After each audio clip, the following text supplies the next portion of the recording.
স্বাগত জানাচ্ছি একাত্তর জার্নালের সঙ্গে আছি আমি মাহবুব হাসান। সংবাদ পর্যালোচনা ভিত্তিক নিয়মিত এই অনুষ্ঠানে আমরা খবরের নানান বিশ্লেষণ করি। পত্রপত্রিকায়, টেলিভিশন, ডিজিটাল মিডিয়া এবং নিউজ পোর্টালে যেসব খবর শিরোনাম হয়ে থাকে তা আমরা জানিয়ে দিই। সেই খবরের সঙ্গে যুক্ত মানুষদের আমরা সংযুক্ত করি আমাদের আলোচনার টেবিলে। আমাদের স্টুডিও এবং অনলাইনে সংযুক্ত থাকা অতিথিরা সেসব খবরের গভীরে ঢোকেন। আজ আমার সঙ্গে আছেন প্রধান উপদেষ্টার সিনিয়র সহকারী প্রেস সচিব জনাব ফয়েজ আহমদ। ফয়েজ ভাই, স্বাগত জানাচ্ছি একাত্তর জার্নালে। দর্শক, বিভিন্ন সময়ে খবর পর্যালোচনায় আরও অতিথি পর্যায়ক্রমে আমাদের সঙ্গে যুক্ত হবেন, যেটা জানিয়ে রাখছি। এবারে একটু দেখে নিতে চাই অনলাইন নিউজ পোর্টালগুলো এই মুহূর্তে কী শিরোনাম করেছে খবরের। শুরুতেই প্রথম আলো। HRWর বার্ষিক প্রতিবেদন হিউম্যান রাইটস ওয়াচের। অন্তর্বর্তী সরকারের আমলে রাজনৈতিক বিবেচনায় হাজারো গ্রেপ্তার, হচ্ছে না জামিন। আজ আমি আহত সৈনিক, চারদিক থেকে মিসাইল ছোঁড়া হচ্ছে, জামায়াত আমির। ছোট বড় সবার স্যার মির্জা ফখরুল দিনরাত প্রচারণায়।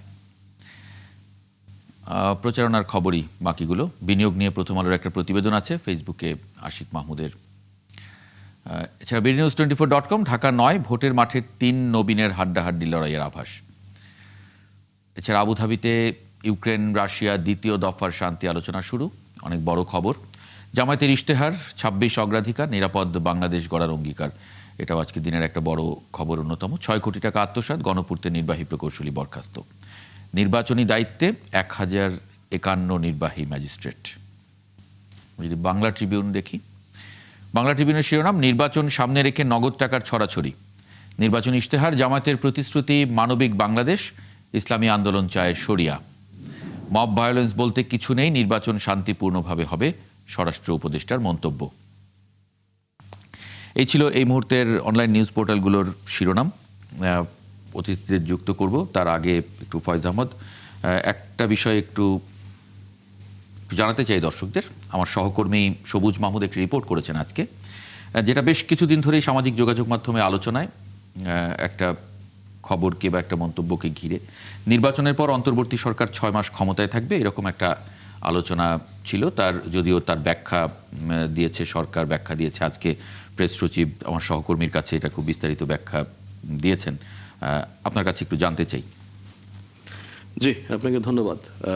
যারা দেখছেন তাদের শুভেচ্ছা, যারা ভার্চুয়ালি যুক্ত হয়েছেন তাদেরকেও শুভেচ্ছা। দেখুন, 12ই ফেব্রুয়ারি ত্রয়োদশ সংসদ নির্বাচন এবং গণভোট অনুষ্ঠিত হতে যাচ্ছে। দীর্ঘদিন আমাদেরকে এটা নিয়ে কথা বলতে হয়েছে যে ইলেকশন হবে না বলে একটা জিকির ছিল।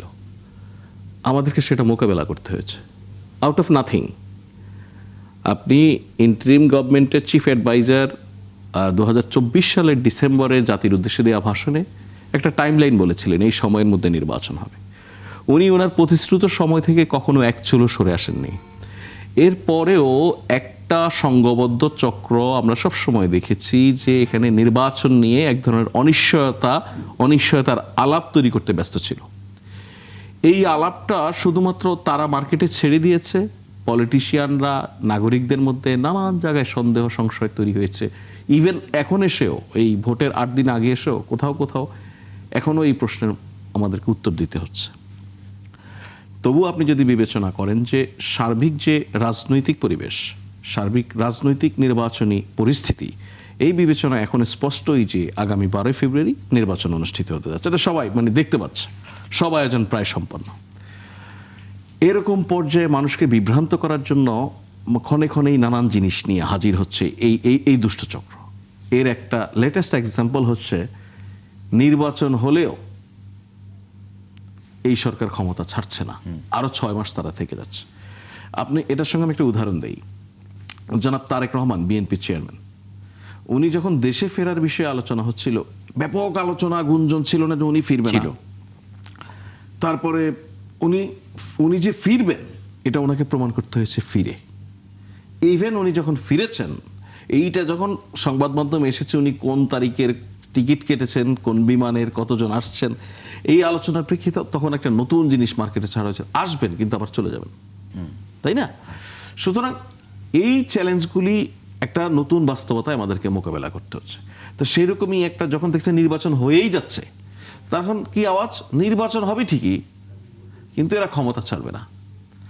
এটার সূত্রপাতটা কিভাবে ঘটালেন, যে জুলাই সনদে যদি গণভোটে হ্যাঁ নির্বাচিত হয়, জুলাই সনদে বলা আছে যে 180 দিন সংবিধান সংস্কার সংক্রান্ত কাজ করবে সংবিধান সংস্কার পরিষদ, পার্লামেন্টের। এটা কারা করবে? এটা এই সরকার রেখে দিবে। তাই এইভাবে করে পার্টিকুলারলি খুব উদ্দেশ্য প্রণোদিতভাবে একটি প্রোপাগান্ডা ছড়ানো হয়েছে, যার মূল ভিত্তি হচ্ছে এই 180 দিনের আলোচনাটা। সেটা আমি আপনাকে একটু পরিষ্কার করি। সেটা হচ্ছে যেই 32টি রাজনৈতিক দল এবং জোট আলোচনার ভিত্তিতে জুলাই সনদ পর্যন্ত পৌঁছালো, এরা সবার কাছে পরিষ্কার যে গণভোটে যদি হ্যাঁ জয়যুক্ত হয়, তবে আগামী যে সংসদ, সেই সংসদে নির্বাচিত সংসদ সদস্যরা একই সঙ্গে প্রথম 180 দিন একই সঙ্গে দুটি দায়িত্ব পালন করবেন।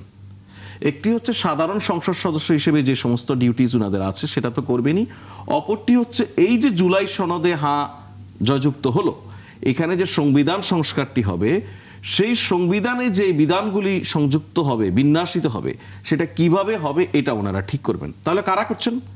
আগামী নির্বাচিত সংসদ। ওই 180 দিনকে ওই যে চক্র, তারা এভাবে দেখানোর চেষ্টা করছে যে এই সরকারি থেকে এটাতে লাভ কি? এটাতে লাভ হচ্ছে নাগরিকদেরকে প্রতিনিয়ত বিভ্রান্ত রাখা, বিভ্রান্তির মধ্য দিয়ে এই যে পুরো জাতি নির্বাচনমুখী হয়ে পড়ছে, এটা তো কারো কারো ভালো লাগছে না। কার কার ভালো লাগছে না সেটা আমরা মোটামুটি বুঝি। এটা গেল একটা বিষয়। তাহলে এই সরকারের মেয়াদ কবে শেষ হচ্ছে? খুব প্রসঙ্গক্রমে এই আলোচনাটা হয়। আমরা যতটুকু বুঝি, ধরুন 12 তারিখ যে নির্বাচন হবে, এইটা in the meantime election commission পরিষ্কার করেছে, সরকারের দিক থেকে বলা হয়েছে এবারের ভোট গণনায় খানিকটা বেশি সময় প্রয়োজন হতে পারে। বিকজ দুটো ব্যালটের ব্যাপার আছে, যেমন এখানকার স্থানীয় এই নির্বাচনে, অপরদিকে পোস্টাল ব্যালটে যেই ব্যালটগুলি এসেছে, প্রবাস থেকে যে ব্যালট এসেছে সেখানে দুটো ব্যালট, আবার পোস্টাল ব্যালটে যারা ঢাকায় বসে বা দেশে বসে যারা ভোট দিয়েছেন তাদের দুটো ব্যালটের মধ্যে যেটা হচ্ছে দলীয় প্রতীকের, সেটা আবার ওই প্রবাসীদেরটা হচ্ছে ডিফারেন্ট কেন? প্রবাসীদের যে পোস্টাল ব্যালট দলীয় মার্কার, সেখানে নির্বাচন কমিশনের কাছে থাকা সবগুলি প্রতীকই ওইখানে আছে। আর দেশে বসে যারা পোস্টাল ব্যালটে ভোট দিয়েছেন তারা যেই আসনে প্রতিদ্বন্দ্বিতা করছেন, শুধুমাত্র ওই আসনে যারা প্রার্থী তাদের প্রতীক রয়েছে। সুতরাং এই যে গণনার প্রক্রিয়া, এই গণনার প্রক্রিয়ায় খানিকটা বেশি সময় লাগবে অতীতের তুলনায়, এই ব্যাখ্যাটা করা হচ্ছে। কিন্তু এটা তো প্রযুক্তি দিয়ে উত্তরানো যেত। প্রযুক্তি দিয়ে এই পরিসরের নির্বাচন, আপনি ওএমআর এর কথা বলছেন? না, ওএমআর না। ধরেন আমরা তো আগে যেমন ইমেইল সিস্টেম ছিল না, এখন তো আপনি খুব সুন্দর ইমেইলের মধ্যে, অ্যাপসের মধ্যে আপনি আগে থেকে এগুলো, আপনি যেটা বলছেন ফাইন, এটা ডিফারেন্ট। হচ্ছে আমাদের সব পলিটিক্যাল পার্টিকে আমরা প্রযুক্তির মধ্যে যাবো কিনা, অনেক চ্যালেঞ্জ আছে। আমরা ইউনিভার্সিটিগুলি ইলেকশনে দেখেছি না যে প্রযুক্তি ওএমআর মেশিনের কারণে, আবার এই আশঙ্কার জায়গায় কেউ কেউ বলছেন তাহলে এত সময় লেগে যাবে কিনা আমার ইউনিভার্সিটি। কিন্তু দেরি করলে তো ভয় সেখানেই যে এটা ক্রেডিবল করাটা খুব কঠিন হয়ে পড়ে। ডেফিনেটলি। শুনেন, দেরি করলে একটা ভয় কোন জায়গায়? ভয় হচ্ছে গুজব ছড়িয়ে পড়তে পারে। দ্যাটস ওয়াই ইলেকশন কমিশন বা সরকার আগেই পরিষ্কার করছে। আবার এই সময় বেশি লাগা মানে কিন্তু এইরকম না, এখানে তো হচ্ছে যে প্রতিদ্বন্দ্বীর সংখ্যা তো কম, এটা তো আর অনেকগুলি পদে ভোট হচ্ছে না, একটি পদে, তাই না? সেটা একটা সুযোগ আছে। তাহলে আপনি 12 তারিখ যদি ভোট হয়, আমরা ধরে নেই 12 তারিখ রাত মানে 13 তারিখ ভোর রাত, যেটা টেকনিক্যালি 13 তারিখ আর কি, 13 তারিখ ভোরের মধ্যে, যেটা অন্য সময়ও হয়, ভোরের মধ্যে আমরা আনঅফিসিয়াল রেজাল্ট হয়ে যাবে বলে আশা করি। তাহলে 14 তারিখ ধরে নেই সেদিন অফিসিয়াল অর্থাৎ গেজেট প্রকাশ। তাহলে সেটা যদি সম্পন্ন হয় এই প্রক্রিয়াগতভাবে, তাহলে 15 তারিখ সংসদ সদস্যদের শপথ হতে পারে। সেটা হয়ে গেলে 16 তারিখ সংসদ সদস্যদের শপথ হলে তারা ঠিক করেন যে সংখ্যাগরিষ্ঠ দল ঠিক করেন প্রধানমন্ত্রী কে হবে, রাষ্ট্রপতি আমন্ত্রণ জানায়, রাষ্ট্রপতি আমন্ত্রণ, সো সেটা ঠিক হবে। এইটা তো কয়েকদিনের প্রক্রিয়া, তাই না? মানে আমি এটা জাস্ট এভাবে বলি, আমরা তো রমজান আসন্ন, যখন ভোট হয়ে যাবে সম্ভবত 18 তারিখ প্রথম রমজান, বা যদি চাঁদ দেখা গেলে সেহরি খাওয়া বা তারাবি পড়া 18 তারিখে হবে। আমি আশা করি রমজান শুরু হবে নতুন সরকারের হাত দিয়ে। ওকে, তাহলে তো আমরা একটা উত্তর পেলামই। Thank you. আমরা যদি একটু অতিথিদের যুক্ত করে নেই আলোচনায়, আমাদের সঙ্গে শাহ ইফতেখার তারিক আছেন, সাংগঠনিক সম্পাদক ইসলামী আন্দোলন বাংলাদেশ, আছেন ইশতিয়াক আহমেদ নাসির, যুগ্ম সাধারণ সম্পাদক কৃষক দল, এবং ব্যারিস্টার সাজ্জাদ আলী চৌধুরী, আইনজীবী, বাংলাদেশ সুপ্রিম কোর্ট। আপনাদের স্বাগত জানাচ্ছি একাত্তর জার্নালে। শাহ ইফতেখার তারিক, আপনাকে দিয়ে একটু শুরু করি। ইসলামী আন্দোলন বাংলাদেশ যে নির্বাচনী ইশতেহার, সঙ্গে জামায়াতের ইশতেহার, একটা বড় দলের ইশতেহার, একসময় আপনারা এই জামায়াতের সঙ্গে যুগপৎ আন্দোলনে ছিলেন, পরে ছেড়ে গেছেন। সেসব মিলিয়ে ইশতেহার নিয়ে একটু কথা বলতে চাই। আপনার মন্তব্যটা শুরুতে একটু নিয়ে নিই। ধন্যবাদ আপনাকে, ধন্যবাদ জানাচ্ছি আজকে আলোচনায় যারা যুক্ত রয়েছেন সেই বিজ্ঞ সহ আলোচকদেরকে, এবং যারা এই মুহূর্তে আমাদেরকে দেখছেন, এই অনুষ্ঠান দেখছেন, সেই সমস্ত দর্শকদেরকে ইসলামী আন্দোলন বাংলাদেশের পক্ষ থেকে আন্তরিক শুভেচ্ছা জানাচ্ছি। আপনি ইশতেহার নিয়ে প্রশ্ন করেছেন। প্রথমেই যেহেতু নির্বাচন খুব কাছে, রাজনৈতিক দলগুলি ইশতেহার ঘোষণা করবে, এটা খুবই স্বাভাবিক। এই জন্য আজকে ইসলামী আন্দোলন বাংলাদেশ নির্বাচনী ইশতেহার ঘোষণা করেছে, বাংলাদেশ জামাত ইসলামী ইশতেহার ঘোষণা করেছে। তাদের এই ইশতেহার ঘোষণা বিষয়টি আমি এভাবে মূল্যায়ন করতে চাই যে ইশতেহার তখনই ঘোষণাটা ফলপ্রসূ হয় যখন এই ইশতেহার বাস্তবায়নের সুযোগ তৈরি হলে ইশতেহারটাকে পরিপূর্ণভাবে বাস্তবায়ন করা হয়। আমি আশা করব সবগুলি রাজনৈতিক দলই সেই সদিচ্ছা নিয়েই ইশতেহার ঘোষণা করেছে। আমি ইশতেহার সংক্ষিপ্তভাবে ইসলামী আন্দোলন বাংলাদেশের ইশতেহার তো করেছি, এবং সেই সঙ্গে বাংলাদেশ জামাত ইসলামের ইশতেহারটাও করেছি। ভালো, বাংলাদেশ জামাত ইসলামের ইশতেহারটাও বেশ ভালো ইশতেহার হয়েছে। ইসলামী আন্দোলন বাংলাদেশেরটা তো আমাদেরই ইশতেহার, আমরা তো এটাকে ভালো বলবই। মূল্যায়ন এতটুকুই, এবং আশা করি যে সকলে এই মূল্যায়নটা করবে যে বাংলাদেশ জামাতি ইসলামী একটি রাজনৈতিক দল হিসেবে যে ইশতেহারটি ঘোষণা করেছে, পুরো ইশতেহারের মধ্যে একটি শব্দ ইসলাম নেই, একটি শব্দও নেই, যেটা আমাকে কিছুটা ব্যথিত করেছে, কিছুটা উদ্বিগ্ন করেছে এবং কিছুটা আশাহত করেছে। আমি আশা করেছিলাম, আশাটা এই জন্যই যেহেতু নামের সাথে বাংলাদেশ জামাতি ইসলামী আছে, এবং তাদের সিলেবাস এবং অন্যান্য বিষয়ে তাদের কর্মীদেরকে যেভাবে তারা তৈরি করেছেন বা বলেছেন, মাওলানা মওদুদী সাহেবের যে সমস্ত লেসন তাদেরকে দেওয়া হয়েছে, রব, ইলাহ, দ্বীন, এই সমস্ত যা যা শেখানো হয়েছে, আজকের ইশতেহারে তার কোনো প্রতিফলন আমি দেখতে পেলাম না। এটা আমি কিছুটা আশাহত হয়েছি। তারপরেও আমি তাদেরকে সাধুবাদ জানাই এই ইশতেহার ঘোষণার জন্য। সেটা তাদের নিজস্ব একান্তই নিজস্ব দলীয় বিষয়, তারা সিদ্ধান্ত নেবেন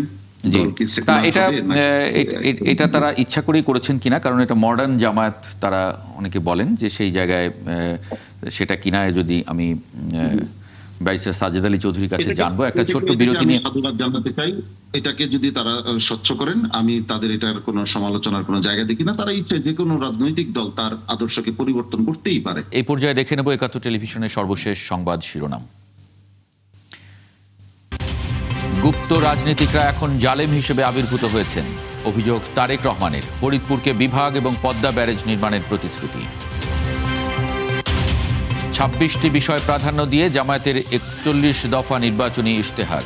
রয়েছে সংস্কার, সুশাসন এবং আত্মনির্ভর বাংলাদেশের রূপরেখা। প্রশাসন ও ইসি বিএনপিকে নগ্নভাবে সমর্থন করছে। বিএনসিসিকে নির্বাচন থেকে বাদ দেয়া এবং নারী কর্মীদের হেনস্থার অভিযোগ এনসিপির।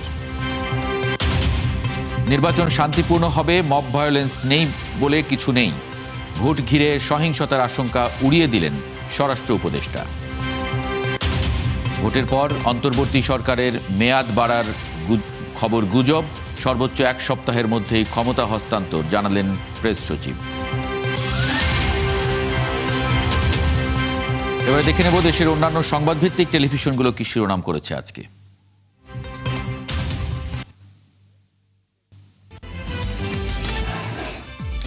নতুন জালেম হিসেবে আবির্ভূত গুপ্ত একটি দল, 2টি জেলায় নির্বাচনী জনসভায় তারেক রহমান। মিথ্যাচারে নেমেছে একটি দলের চুনোপুটি থেকে বড় সর্দার, বললেন জামায়াত আমির। সরগরম ভোটের মাঠ, জামাত প্রার্থীর মৃত্যুতে শেরপুর 3 আসনের নির্বাচন বাতিল, হবে নতুন তফসিল। বিএনপিকে ভোট দিতে চায় আওয়ামী লীগের প্রায় অর্ধেক ভোটার। নতুনদের 37% জামায়াতকে সমর্থন, জরিপের তথ্য। শ্রমিক কর্মচারীদের অনির্দিষ্টকালের কর্মবিরতিতে চট্টগ্রাম বন্দরে বিপর্যয়, চরম ঝুঁকিতে তৈরি পোশাক রফতানি। জনগণের ভোট হাইজ্যাক ঠেকাতে সজাগ থাকার আহ্বান তারেক রহমানের। বরিশাল থেকে ফরিদপুরে গিয়ে বললেন, দল জয়ী হলে আসবে জবাবদিহিমূলক সরকার। ক্ষমতায় গেলে তিস্তা মহাপরিকল্পনা বাস্তবায়নের আশ্বাস ডাক্তার শফিকুর রহমানের। 26টি বিষয়ে প্রাধান্য দিয়ে চলছে জামায়াতের 41 দফার ইশতেহার ঘোষণা। রাজধানীর বিভিন্ন স্থানে যৌথ বাহিনীর মহড়া, দেশবাসীকে নির্ভয়ে কেন্দ্রে আসার আহ্বান। ঝুঁকিপূর্ণ এলাকা চিহ্নিত করে আস্থা অর্জনের চেষ্টায় স্বরাষ্ট্র মন্ত্রণালয়। জামায়াত আমিরের এক্স অ্যাকাউন্ট হ্যাকের ঘটনায় বঙ্গভবনের ডিবি টিম, সঙ্গে ছিল আটক সহকারী প্রোগ্রামার সরোয়ার।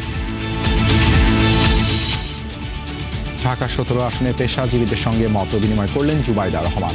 বললেন সুষ্ঠু পরিকল্পনার দল বিএনপি। কর্মচারীদের অনির্দিষ্টকালের ধর্মঘটে অচল চট্টগ্রাম বন্দর। ডিপি ওয়ার্ল্ডকে ইজারা দেওয়ার সিদ্ধান্ত বাতিল না করা পর্যন্ত চলবে আন্দোলন।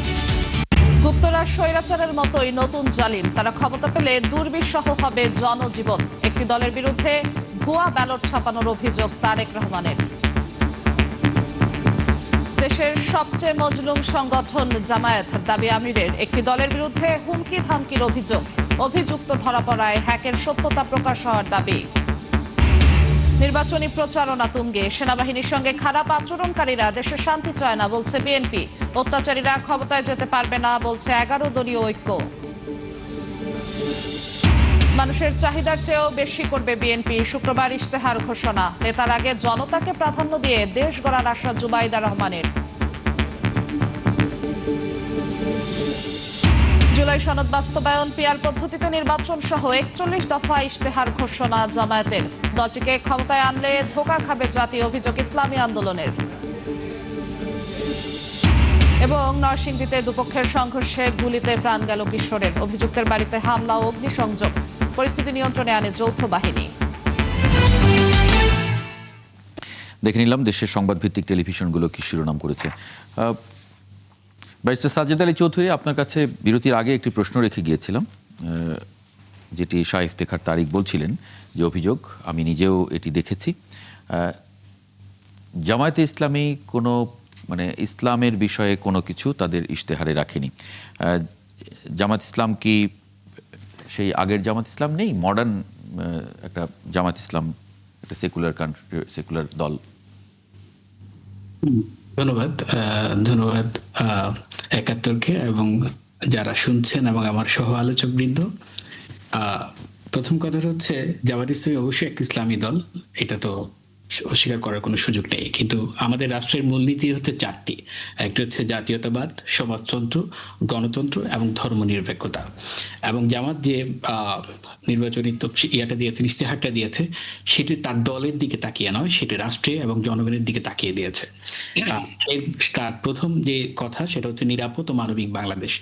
আর সেটিকে 8টি ভাগে ভাগ করেছে এবং 26টি বিষয়কে অ্যাড্রেস করেছে, 41টা দফা বা প্রতিশ্রুতি সেখানে দিয়েছে। মানে তাহলে কি আপনারা যদি নিরঙ্কুশ সংখ্যাগরিষ্ঠতা পান, 200 আসনের বেশি পেয়ে গেলেন, সংবিধান সংশোধনের সুযোগ আপনাদের হাতে চলে এলো, তখন মানে জনগণ আপনাদের সেটা দিল, তখন কি আপনারা, তখন তো আপনাদের হাতে সেই সুযোগগুলো থাকছে, জনগণ আপনাদেরকে রায় দিয়েছে যে তুমি ইসলাম ভিত্তিক একটা রাষ্ট্র তৈরি করো, সুতরাং আপনারা তো তখন আর সেটি করতে পারবেন না, প্রতিশ্রুতি দেননি আপনারা।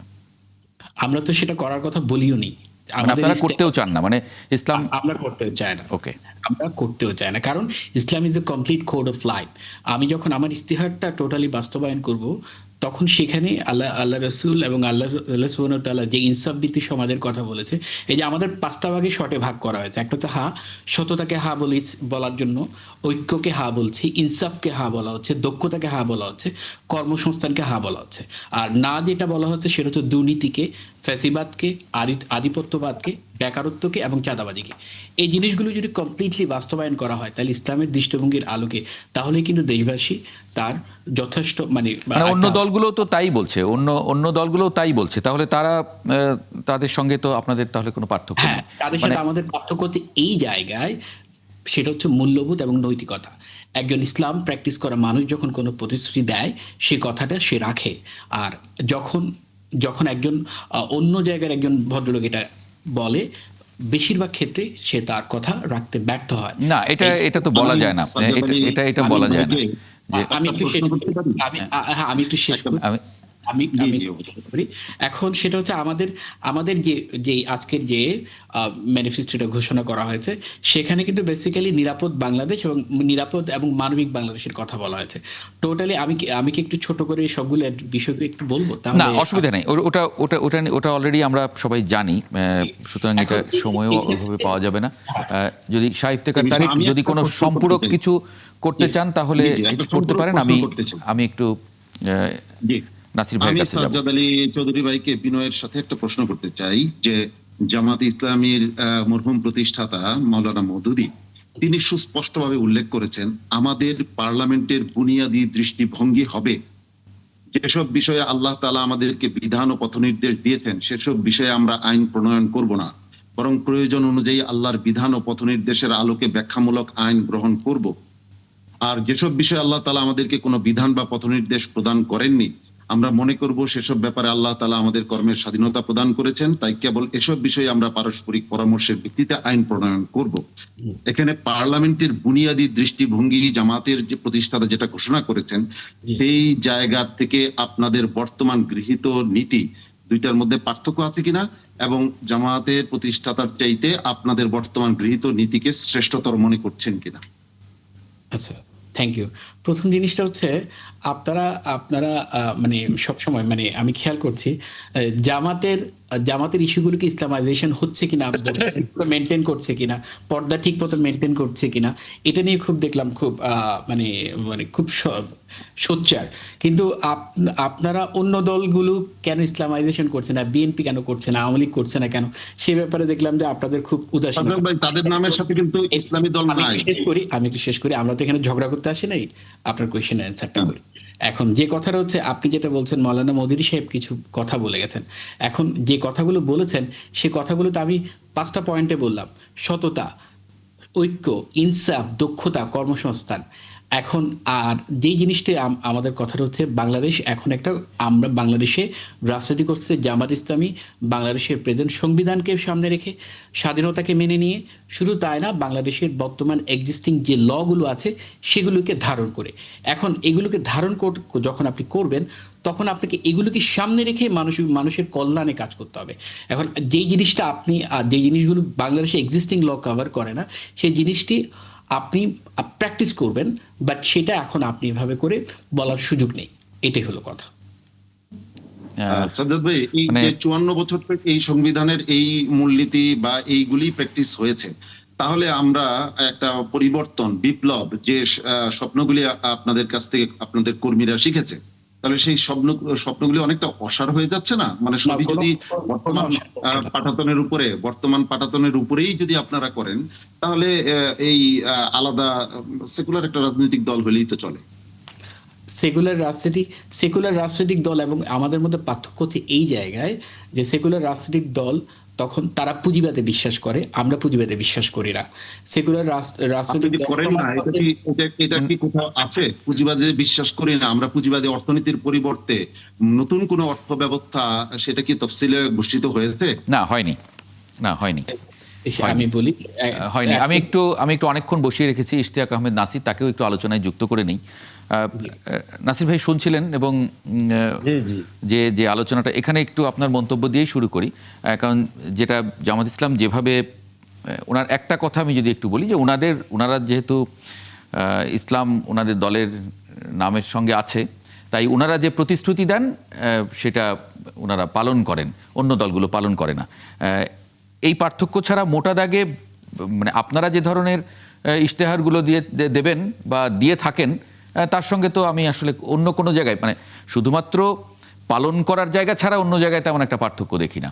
এই আলোচনায় যদি একটু যুক্ত হন আপনি। জি, আপনাকে অভিনন্দন জানাচ্ছি আর শুভেচ্ছা জানাচ্ছি 71 টেলিভিশনকে।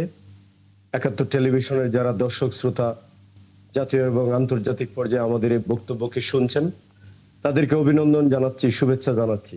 আসসালামু আলাইকুম। আজকে আমার সহ আলোচক যে কথাটি বলছেন, যে জামাত ইসলাম তার একটা ইলেকটোরাল ম্যানিফেস্টো ডিক্লেয়ার করেছে। একটা ইলেকটোরাল ম্যানিফেস্টো আগামী 5 বছর আমি নির্বাচিত হওয়ার পরে বাংলাদেশ এবং বাংলাদেশের জনগণের জন্য আমি কি করব। কিন্তু তারা তার মূল বক্তব্য থেকে অনেকটা দূরে সরে তথাকথিত রাজনীতির যে সস্তা বয়ানের মাধ্যমে রাষ্ট্রটাকে একটা ভিন্ন ক্যারেক্টারে তারা সাজাতে চায় ইসলামের মাধ্যমে।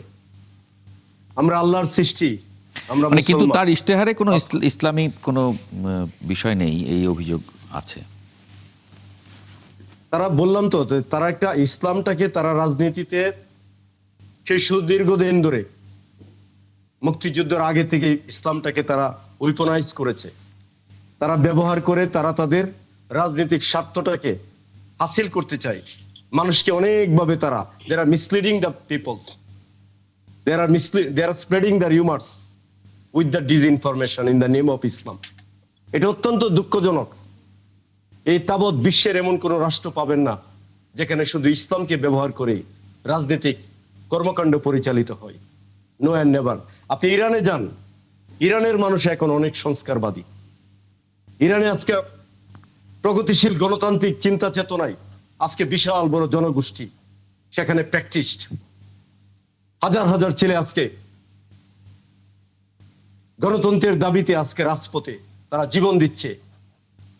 এক মাশা আমিনী তার চুল কেটে দিয়েছিল, সেই মাশা আমিনীর মৃত্যুকে, মাশা আমিনীরকে না, ধর্ম তো রাজনীতিতে নানান দেশেই ব্যবহার হয়েছে, হয়তো ইসলামের নামে না, কিন্তু ভারতেও তো আমরা ধর্মকে ব্যবহার হতে দেখেছি। কিন্তু সারা পৃথিবীতেই হয় যারা করে তারা তো কন্ডেম, সিভিয়ারলি কন্ডেমড। আজকে ইন্ডিয়াতে আজকে নরেন্দ্র মোদী সরকার আজকে চরমভাবে ধিক্কৃত এবং ঘৃণিত। জি, আজকে বাংলাদেশে জামাত ইসলাম আমি দীর্ঘদিন ধরে ফয়েজ আহমদ আপনাকে একটু আলোচনায় যুক্ত করি। যে আলোচনাটা শুনছিলেন, আমরা বিরতির মধ্যেও বলছিলাম যে জামাত ইসলাম একটা একটা একটা বিবর্তনের মধ্যে দিয়ে কি যাচ্ছে? আমার জন্য এই পজিশনে থেকে আলাপটা সম্পৃক্ত হওয়া খুব টাফ। বাট আমি যেহেতু পেশাগত জীবন একজন সাংবাদিক, রাজনৈতিক সাংবাদিকতাই করেছি, গত 15 বছর অ্যাটলিস্ট নিবিড়ভাবে পলিটিক্যাল পার্টিগুলিকে দেখার যে সুযোগ আমার হয়েছে, তা জামাতকেও আমি দেখেছি, ইভেন ইসলামী আন্দোলন বাংলাদেশ বিএনপিতে দেখেছি। তো সেই জায়গায় আমার মনে হচ্ছে জামাত অনেকটা নীরবে নিবৃতে খানিকটা তার যে অতীত রাজনৈতিক অবস্থান বা অতীত রাজনৈতিক চর্চা আমি বলবো, সেই চর্চাটাতে খানিকটা বেরিয়ে এসেছেন নানান কায়দায়। এটার কি ইতিবাচক দিক কি নেতিবাচক দিক সেই আলোচনায় আমি যাব না। যদি খুব মোদ্দা কথায় বলি, ধরুন জামায়াত ইসলামী যে রাজনৈতিক চর্চা বা ধর্মের যে চর্চা বা রাজনীতিকে ঠিক ধর্ম মেনে রাজনীতিটা যেভাবে করতে চান, তার জায়গায় জামাত, আমরা জানি, আমার ভুলও হতে পারে আমার জানায়, আমরা জানি জামাত গানের সঙ্গে মিউজিক প্রচারের বিরোধিতা করতেন। বাট এইবারের নির্বাচনে যদি দেখি, জামাতের খুব পপুলার অনেকগুলি ইলেকশনে যে থিম সং, হ্যাঁ, সেগুলি অল আর উইথ মিউজিকস, তাই না? সো জামাত কিন্তু এর জন্য কোনো এক্সপ্লেনেশন দেয়নি, জামাত নীরবে নিবৃতে। এটা হতে পারে পলিটিক্যাল বিবর্তন যদি তারা মনে করে, বা তারা যদি মনে করে যে সময়ের সঙ্গে যে জিনিসগুলি প্রয়োজন এগুলি ধারণ করার সঙ্গে ইসলামের ওই অর্থ সাংঘর্ষিক অবস্থা নেই, বা তার রাজনৈতিক অবস্থা যদি এই জায়গায় মডার্ন অপরাপর পলিটিক্যাল পার্টি, লিবারেল পার্টিগুলির মতো করে চিন্তা করতে চান, সেটা তারা করতে পারেন। বাট এটা আমরা নিউ থিং, এটা আমরা দেখছি। অপরদিকে আমাদের ইউনিভার্সিটি কেন্দ্রিক যে ছাত্র রাজনীতিতে যদি আমরা খেয়াল করি যে প্রতিনিয়তই আমরা যে সমস্ত অভিযোগগুলি, মেজর অভিযোগ হচ্ছে লেজুর ভিত্তিক ছাত্র রাজনীতি। এই অভিযোগে বড় পার্টিসিপেন্টদের মধ্যে জামাত ছিল অন্যতম। জামাত লেজুর ভিত্তিক ছাত্র রাজনীতির বিরোধিতা করেছে দীর্ঘদিন।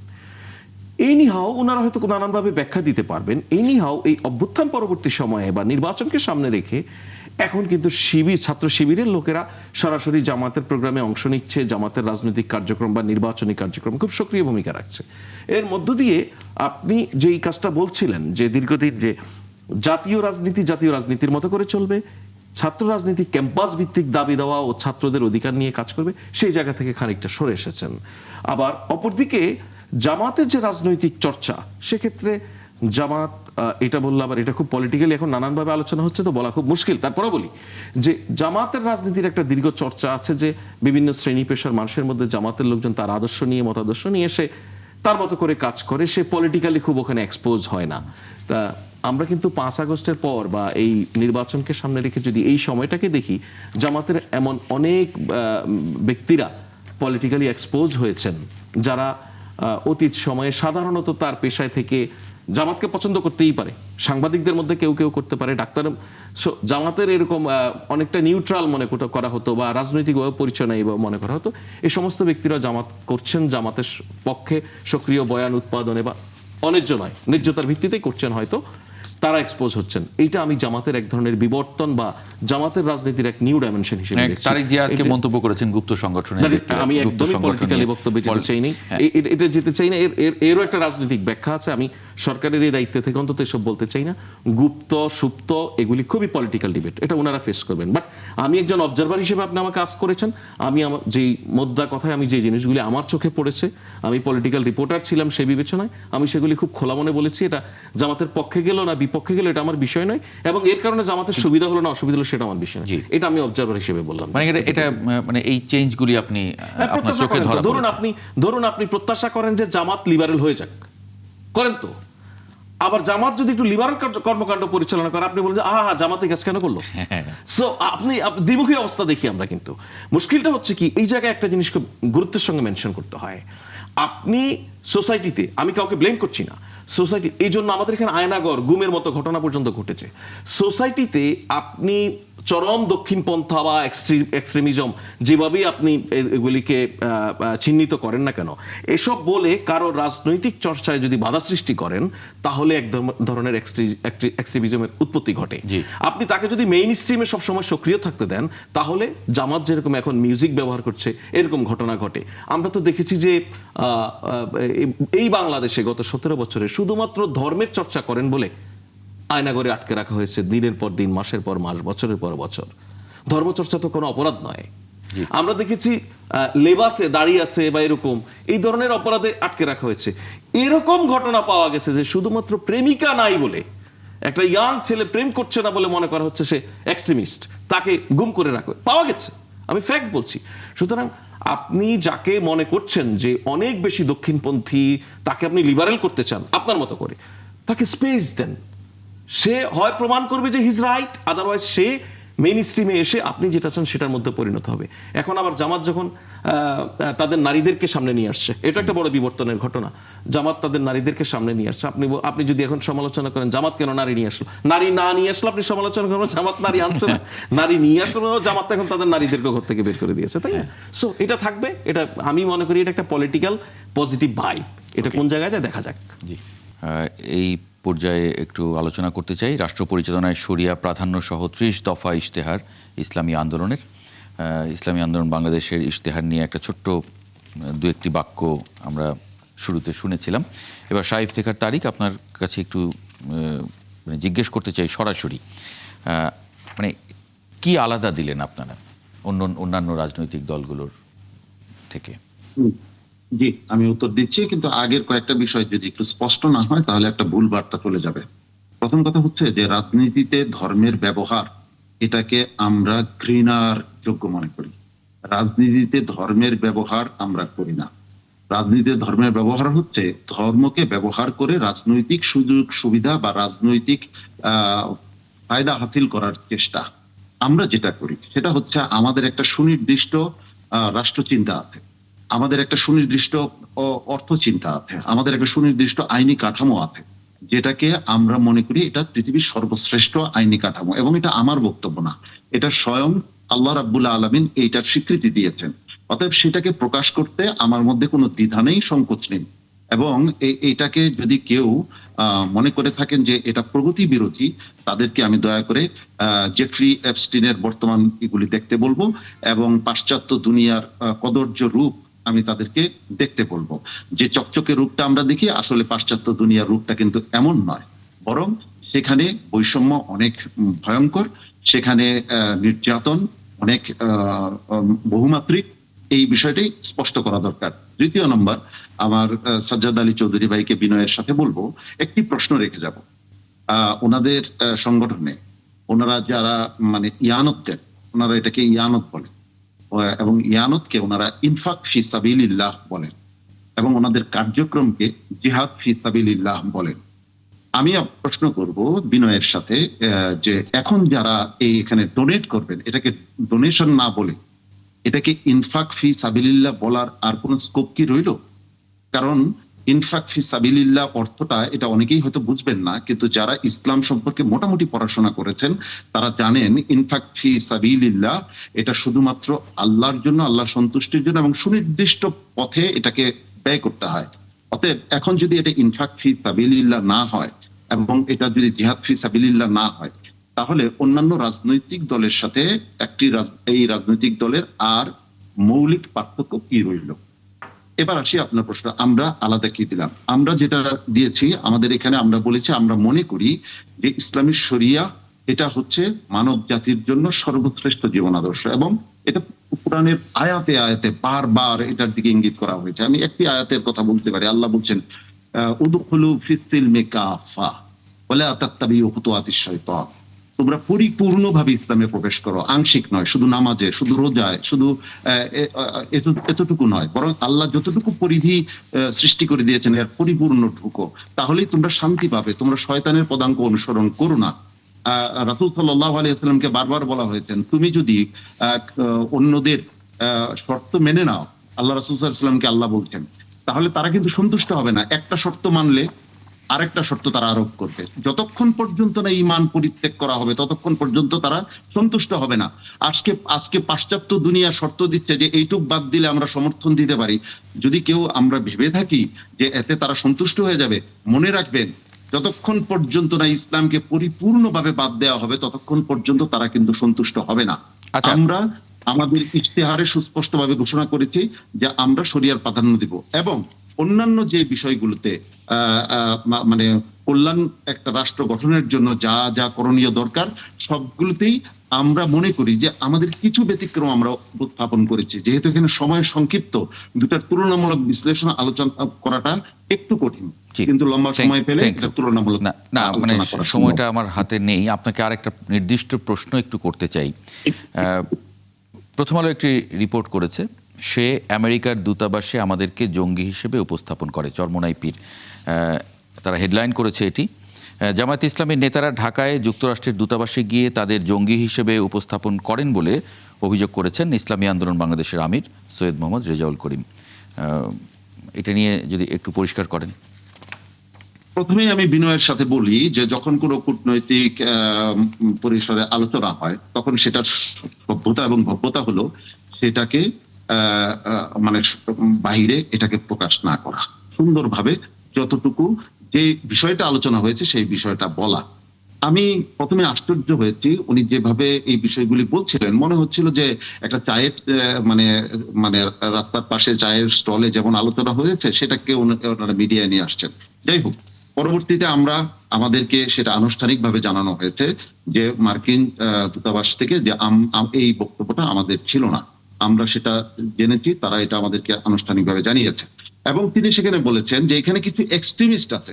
আমি তো চ্যালেঞ্জ করে বলতে পারি ইসলামী আন্দোলন বাংলাদেশ তার সৃষ্টি লগ্ন থেকে এই পর্যন্ত কোনো সহিংসতায় কখনো জড়ায়নি, কোনো রাজনৈতিক সহিংসতায় জড়ায়নি, বরং ইসলামী আন্দোলন বাংলাদেশ সবসময় মানে যেভাবে মানুষের সামনে উপস্থাপিত হয়েছে এটা একটা গঠনমূলক রাজনীতি নিয়ে উপস্থাপিত হয়েছে। তো ইসলামী আন্দোলন বাংলাদেশকে উনি এক্সট্রিমিস্ট, আমাদের মাঝে কিছু এক্সট্রিমিস্ট আছে, তাদেরকে আমরা এক্সট্রিমিজম থেকে সরিয়ে আনতে চাচ্ছি। এখন আমার আদর্শের প্রতি আমার দৃঢ়তা যদি আমাকে এক্সট্রিমিস্ট হিসেবে পরিচয় করায়, তাতে আমার বিন্দু মাত্র মানে রাগ নেই, ক্ষোভ নেই। কারণ রাসূল সাল্লাল্লাহু আলাইহি ওয়াসাল্লামের আদর্শ এবং আল্লাহর প্রেরিত জীবন বিধানের উপর বিশ্বাস রাখাটা এটা আমি ঈমানের অঙ্গ মনে করি। কেউ যদি আমাকে এজন্য এক্সট্রিমিস্ট বলে তাহলে সেটা ভিন্ন তার বিষয়। আমি মনে করি যে এদেশের মানুষের মুক্তি সাধন সম্ভব যে ইসলামের যে জীবন বিধান সেটা দিয়ে মুক্তি সাধন সম্ভব। এতে আমাকে কেউ এক্সট্রিমিস্ট বললে আমার কিচ্ছু আসে যায় না। Thank you. মনিরা শারমিন, যুগ্ম আহ্বায়ক এনসিপি, আপনাকে স্বাগত জানাচ্ছি ৭১ জার্নালে। তার আগে একটু ব্যারিস্টার সাজ্জাদ আলী চৌধুরী, আপনার কাছে একটি প্রশ্ন ছিল এবং ছোট মন্তব্য করবেন। দুজনেরই একটু ছোট ছোট মন্তব্য নিয়ে আমি একটু মনিরা শারমিনের কাছে যাব। মনিরা শারমিনের কাছে আমার নির্দিষ্ট কিছু প্রশ্ন আছে।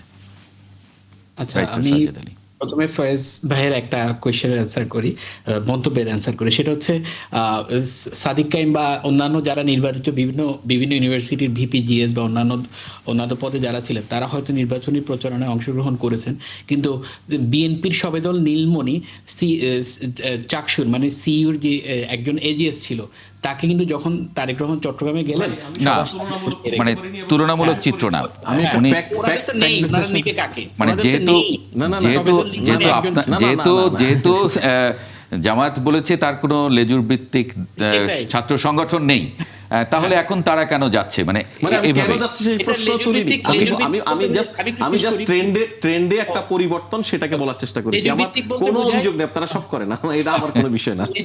লেজুর ভিত্তিক বলতে তখনই বোঝায় যখনই ওই সংগঠনের কোনো ডিসিশন, কোনো কিছু মাদার অর্গানাইজেশন নাই। জামাতে শিবিরের কোনো ডিসিশন এই জামাত ইসলামী নেয় না। তারপর হচ্ছে আমি ইসলামী আন্দোলনের আমার শাহ ইফতেখার তারিক ভাইয়ের একটা কথা বলি, ওনারা তো বেসিক্যালি পুরো সময় ধরে ফ্যাসিস্টের দোসর ছিলেন, লম্বা সময় ধরে। গত ফ্যাসিস্টের যত ইলেকশন, সাজ্জাদ আলী চৌধুরী ভাই, আমি বিনয়ের সাথে আপনাকে যত দুইটা ইলেকশন দৃষ্টান্ত হয়েছে, দিতে বলবো। সবগুলি আপনি ইলেকশনে দুটো দৃষ্টান্ত দিন। সবগুলি ইলেকশনে দয়া ভোট করে দুটো দেওয়ার জন্য দৃষ্টান্ত দিন। ওনারা ওখানে দয়া করে দুটো participate দৃষ্টান্ত। আপনি কি করে তাহলে ফেসিস্টের সাথে আপনি সমঝোতা করেছিলেন? আচ্ছা, আমি ফেসিস্টের শেষ করি। দোসরের সাথে সমঝোতা আমি করেছিলেন? শেষ করি, আমি আপনি আপনাকে দুটো disturb দৃষ্টান্ত না, দিন। আমার মনে হয় যে যদি আলোচনাটা দৃষ্টান্ত আমরা দিতে না পারেন, এইভাবে তাহলে আপনি মিথ্যা অপপ্রচার করছেন।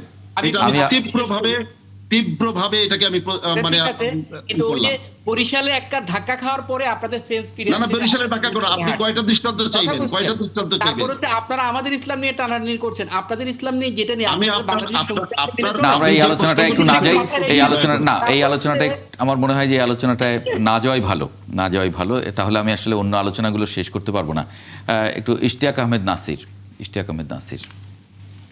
জি, যে আমরা যে আলোচনাটার মধ্যে ছিলাম, একটু যদি সেখানে জি, কিছু জি। যুক্ত করেন, আপনি- না হলে আমি একটু মনিরার আচ্ছা, শারমিনের কাছে যাব। আপনাকে একটা কথা বলা দরকার যে দেশনেত্রী বেগম খালেদা জিয়ার নেতৃত্বে বাংলাদেশে গত 17-18 বছর এই ফ্রাঙ্কেনস্টাইন কুখ্যাত দানব আওয়ামী সরকারের নীল ক্যাকটাস থেকে গণতন্ত্রকে পুনরুদ্ধার করার জন্য যে চলমান যে আন্দোলন, সে আন্দোলন যখন চলছিল, আমরা ঢাকা বিশ্ববিদ্যালয়ে ছাত্র রাজনীতির সাথে যুক্ত ছিলাম, হলের নেতা ছিলাম, বিশ্ববিদ্যালয়ের নেতা ছিলাম। আমি ঢাকা বিশ্ববিদ্যালয়ের শহীদ সার্জেন্ট জোহরলগলের নেতৃত্বে ছিলাম। গত 17-18টা বছর এই ফ্রাঙ্কেনস্টাইন দানবের দ্বারা আমরা অসংখ্যবার নির্যাতিত হয়েছি, আমরা গুমরে কেঁদেছি, কিন্তু আমরা আমাদের নীতি এবং আদর্শের সাথে আমরা কখনো বেইমানি করিনি, আমরা আপোষ করিনি। মুজিববাদী ছাত্রলীগের এই নির্যাতনের বিরুদ্ধে জাতীয়তাবাদী ছাত্রদল ঐতিহাসিকভাবে বাংলাদেশের টেকনাফ থেকে তেতুলিয়া আমরা রেসিস্ট্যান্স তৈরি করেছি। এই 17-18 বছর ঢাকা বিশ্ববিদ্যালয়ে আমি একদিনের জন্য কোনো শিবির দেখতে পাইনি। হঠাৎ করে এমন কি হয়ে গেল, আজকে জামাত শিবিরের আজকে ঢাকা বিশ্ববিদ্যালয়ে রেনেসা তৈরি হয়ে গেল? মানে কেন হলো? অর্থাৎ গত 17-18টা বছর ওরা ছিল বেনিফিশিয়ারি। সরকারের বিসিএস বলেন, পাবলিক সার্ভিস কমিশনের অধীনে সমস্ত বড় বড় জবগুলা বলেন, ওরা ছাত্রলীগ করেছে। শেখ হাসিনার নামে ওরা স্লোগান দিয়েছে, শেখ হাসিনার আগমন, শুভেচ্ছা, স্বাগত। না, কিন্তু আজকে তো জামায়াতের আমির বলেছেন তারাই সবচেয়ে মজলুম ছিলেন। লিসেন টু মি, জামাতের আমির ডক্টর শফিকুল ইসলাম, উনি বাংলাদেশের একজন মুরব্বী, আমি ওনাকে শ্রদ্ধা করি, সম্মান করি। গত 2-3-4 দিন আগে উনি আল জাজিরাতে একটা সাক্ষাৎকার দিয়েছেন, সেখানে উনি ডিরেক্টলি ডিনাই করেছেন যে শিবির আমাদের সহযোগী সংগঠন, ওটা জামাত ইসলামের মানে মূলধারার রাজনীতির সাথে ওইটা আপনার তারা সমস্ত কার্যক্রমকে তারা এন্ডোর্স করে না। উনি এটাকে ডাইরেক্ট আল জাজিরার সাক্ষাৎকারে এটাকে ডিনাই করেছেন। অথচ আমরা দেখতে পাচ্ছি বাংলাদেশের টেকনাফ থেকে তেতুলিয়া এখন সাজ্জাদ আলী ভাইও ডিনাই করেছেন একইভাবে, কিন্তু সমস্ত ডিস্ট্রাকটিভ কার্যক্রমের কে এখন ইমপ্লিমেন্টেশন করেছেন জামাত শিবির। আচ্ছা, একটা বিরতি নেই, আমি থ্যাংক ইউ। এক মিনিট আমাকে একটু বলতে দিন। জামাত শিবির ঢাকা বিশ্ববিদ্যালয়ে গত 17-18টা বছর এই যে শেখ হাসিনার নেতৃত্বাধীন যে মাফিয়া সরকারের নেতৃত্বে যে বাংলাদেশের টেকনাফ থেকে তেতুলিয়া যে এনফোর্স ডিসঅ্যাপিয়ারেন্স ছিল, একটা ক্র্যাকডাউন ছিল, একটা লার্জ স্কেল করাপশন ছিল, তার বিরুদ্ধে জামাত শিবির একদিনের জন্য ঢাকা বিশ্ববিদ্যালয় সহ বাংলাদেশের কোনো প্রগতিশীল বিশ্ববিদ্যালয় ক্যাম্পাসে তারা তাদের কণ্ঠনালীকে উচ্চকিত করেনি। সেখানে জাতীয়তাবাদী ছাত্রদল তার হারানো গণতন্ত্রকে পুনরুদ্ধার করার দাবিতে যে আন্দোলন করেছে রাজপথে, বিশ্ববিদ্যালয় ক্যাম্পাসে, তার জন্য শেখ হাসিনার নিষ্ঠুর নির্যাতনের শিকার হয়েছে আমরা। আমাদের নেত্রীর প্রতিজ্ঞা ছিল, আমার জীবনের শেষ রক্তবিন্দু হইলেও আমি এই দেশে ভোটের অধিকার এবং থ্যাংক ইউ গণতান্ত্রিক ইশতিয়াক আহমেদ প্রতিষ্ঠা- মাসিদ, ধন্যবাদ। ফিরবো আপনাদের কাছে। আমি একটু মনিরা শারমিনের কাছেও ফিরবো।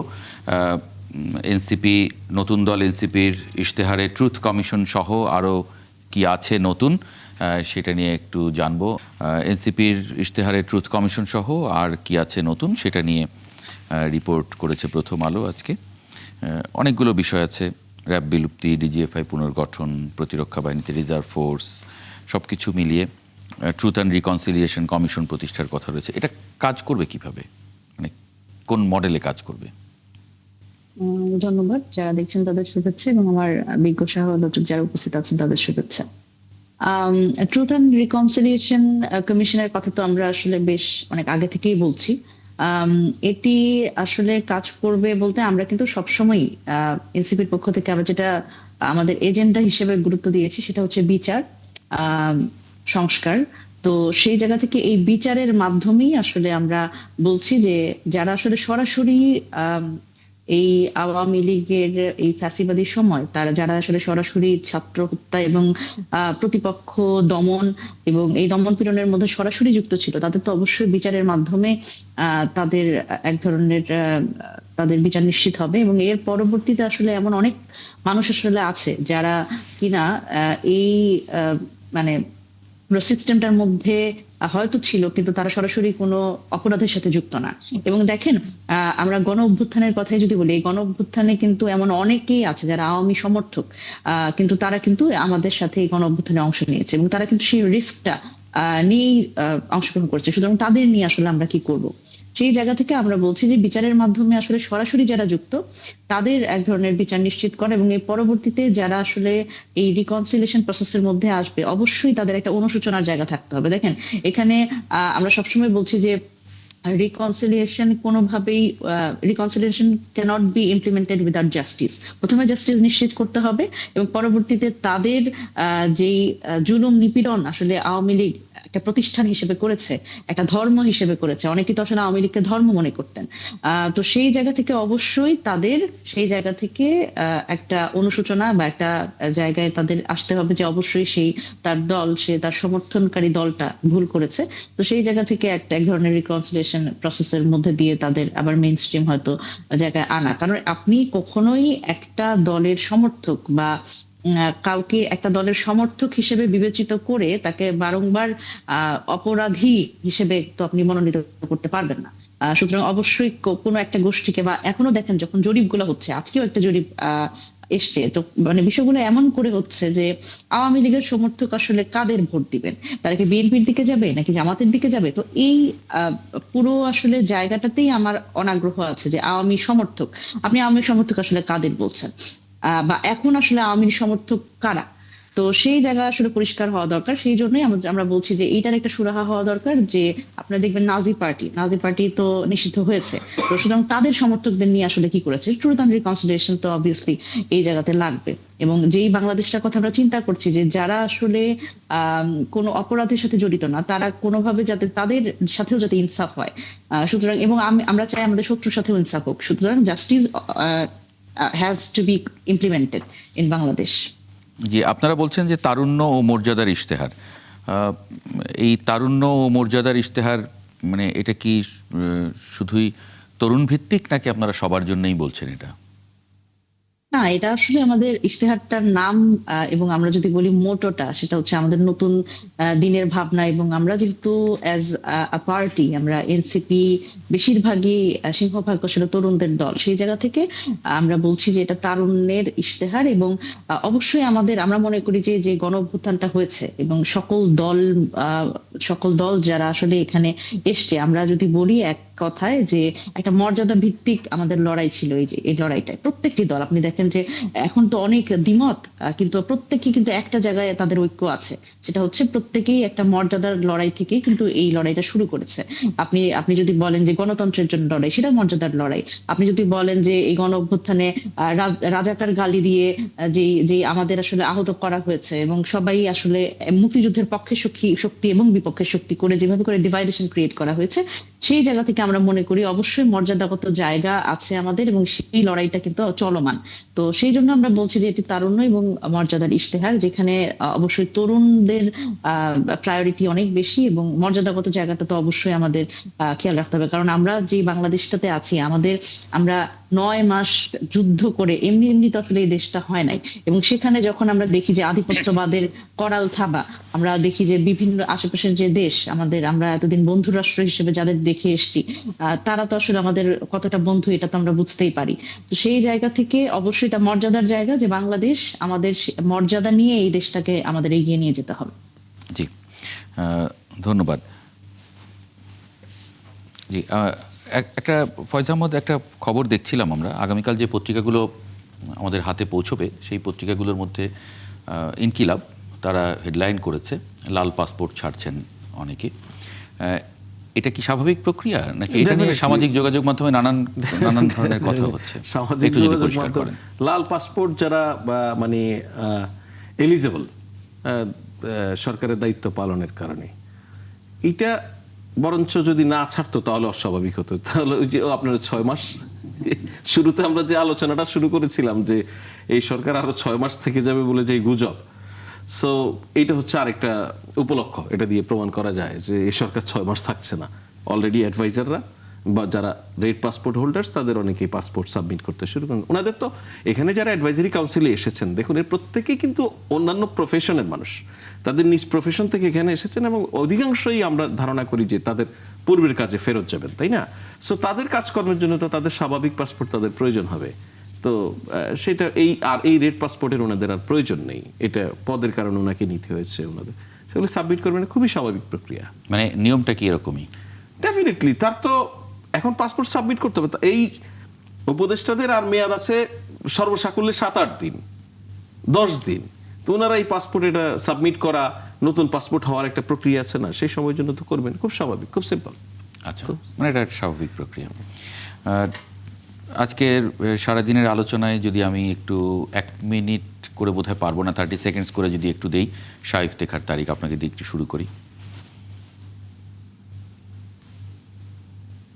শঙ্কার কথা এখানে বলতে চাই যে আপনারা লক্ষ্য করেছেন যে লক্ষ্মীপুরে একটি বিশেষ দলের কিছু ব্যালটে সিল মারার কাজ চলছিল এবং সেটা তাকে গ্রেফতার করা হয়েছে এবং সে স্বীকারোক্তি দিয়েছে যে তারা করতে দিয়েছিল। এটার মানে হচ্ছে যে এইটার সকল রাজনৈতিক দলকে আমি সচেতন করছি যে কেন্দ্র থেকে খালি ব্যালট নিয়ে আসবে একজন, তারপর সেটা সিল মারবে এবং 1000 টাকার বিনিময়ে ওই সিল মারা ব্যালটটা সে নিয়ে ফেলে আসবে এবং আরেকটা খালি ব্যালট নিয়ে আসবে। মানে ভয়াবহ এক চক্রান্ত চলছে। এটার ব্যাপারে আমি সরকারকে, নির্বাচন কমিশনকে এবং সকল রাজনৈতিক দলকে বলবো এই বিষয়ে সচেতন হওয়ার জন্য। এবং আমি খুবই উদ্বিগ্ন। আমি একটু সাজ্জাদ আলী চৌধুরী 30 সেকেন্ডস। ধন্যবাদ। সবচেয়ে বড় কথা হচ্ছে আমরা নির্বাচনী সহিংসতা দেখছি, জামাতের নারী কর্মীদের উপর প্রতিনিয়ত আক্রমণ করছে। শুধু তাই না, জামাতের যিনি প্রধান, জামাতের আমির, তাকে বিভিন্নভাবে অনলাইনে, বিশেষ করে তার অনলাইন প্ল্যাটফর্ম হ্যাক করে তাকে আক্রমণ করার চেষ্টা করা হচ্ছে। এখন শুধু তাই না, এই সহিংসতাগুলো ভোটারদেরকে নির্বাচনী কেন্দ্রে যাওয়া থেকে আসলে নিরুৎসাহিত করার একটা মাধ্যম হিসেবে ব্যবহার করা হচ্ছে। আমি বর্তমান সরকারের এবং ইলেকশন কমিশনের দৃষ্টি আকর্ষণ করবো এই ব্যাপারে, তারা যেন যথাযথ পদক্ষেপ নেয়। আগামী যে ভোটের দিন যেন মানুষ নির্বিঘ্নে এবং সঠিকভাবে ভোট কেন্দ্রে যেতে পারে। ইশতিয়াক আহমেদ নাসির 30 সেকেন্ডসে যদি। যে আপনি জানেন যে বাংলাদেশ জাতীয়তাবাদী দল বাংলাদেশের একটি লার্জেস্ট পলিটিক্যাল পার্টি। আমরা কোনো ভায়োলেন্স এবং ভ্যান্ডালিজমে আমরা বিশ্বাস করি না। এদেশের মানুষের সামগ্রিক মুক্তি, গণতান্ত্রিক মুক্তি, ভোটের অধিকার পুনঃপ্রতিষ্ঠার যে চলমান আন্দোলন, এই আন্দোলন তখনই পূর্ণতা পাবে আগামী 12ই ফেব্রুয়ারি যে ঐতিহাসিক নির্বাচন হতে যাচ্ছে, একটি মহা উৎসব। এখানে বাংলাদেশের উৎসবের মাধ্যমে যদি ভোট হয়, পেশার মানুষ তার ভোটের অধিকার প্রয়োগের মাধ্যমে এদেশে গণতন্ত্র প্রতিষ্ঠিত হবে বলে মনিরা শারমিন। আমি আমি যেটা উদাত্ত বলতে চাই আহ্বান জানাচ্ছি।